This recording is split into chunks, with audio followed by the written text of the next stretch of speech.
नमस्कार दोस्तों, Rajesh Muzaffarpur सर्रा YouTube channel में आप सभी का स्वागत है। अगर आप चैनल पर नए हैं तो चैनल को सब्सक्राइब जरूर करें और वीडियो को लाइक करें, शेयर करें, कमेंट करें। तो आज हम एक कहानी चलते हैं लेकर के कि सुजाता की खीर ने सिद्धार्थ को नया जीवन दिया।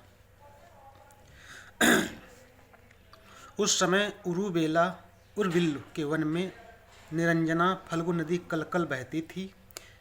वहीं सेनानी कस्बे के एक संपन्न गृहस्पत किसान की पुत्री का नाम था सुजाता।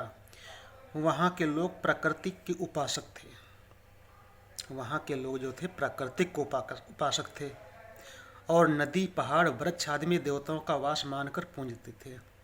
सुजाता ने भी एक न्यायग्रोध बरगद के विशाल वृक्ष से मन्नत मांगी थी कि यदि उसका विवाह एक सुयोग वर्ष से हो तथा पहली संतान पुत्र में हुई तो वह हर वर्ष भेंट चढ़ाएगी।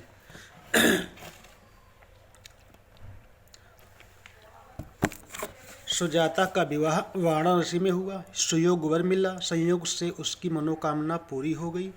वैशाख पूर्णिमा को वह दासी पूर्णा के साथ अपने पीहर आई और वट वृक्ष के लिए स्वादिष्ट खीर बनाई।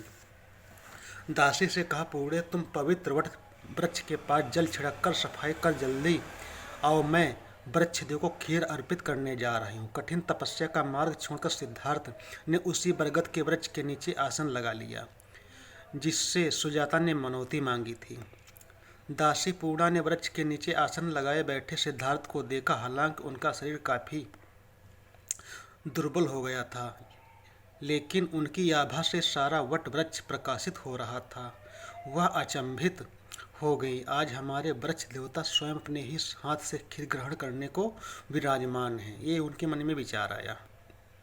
दासी पूर्णा दौड़ी दौड़ी घर आकर सारी बात सुजाता को बताई। सुजाता बहुत प्रसन्न हुई। उसने आनंद व भाव विभोर मन से 8 गायों के मिश्रित दूध से बनी खीर को सोने के थाल में परोसकर अर्पित किया। वंदना करते हुए उसने कहा, हे देव, जैसी मेरी मनोकामना पूर्ण हुई इसी प्रकार आपकी भी मनोकामना पूर्ण हो। सुजाता घर आ गई और पूर्ण को वस्त्र आभूषण भेंट कर पुत्री का दर्जा प्रदान किया। सिद्धार्थ खीर से भरा थाल लेकर निरंजना नदी के किनारे आए और सुपातिट्ट नाम के नदी घाट पर स्नान करने के बाद स्वर्ण पात्र को गोद में रखकर खीर का भोजन ग्रहण किया। इस प्रकार उनकी कठोर तपस्या का अंत हो गया।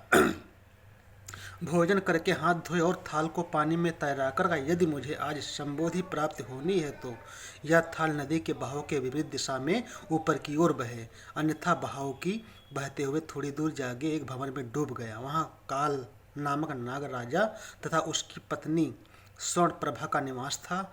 दोनों को निश्चित हो गया कि आज एक बोधिसत्व को बुद्धत्व की प्राप्ति होगी। उन्होंने बोधिसत्व के पास आकर साष्टांग प्रणाम किया।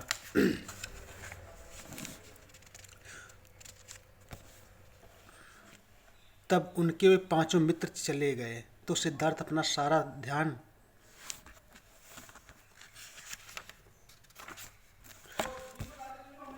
सारा समय ध्यान साधना में लगाने लगे। उन्होंने सोचा कि मेरे मित्रों ने मुझे गलत समझा।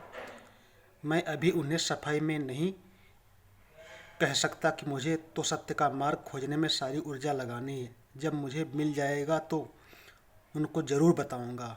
उसके बाद वह साधना में लग गए।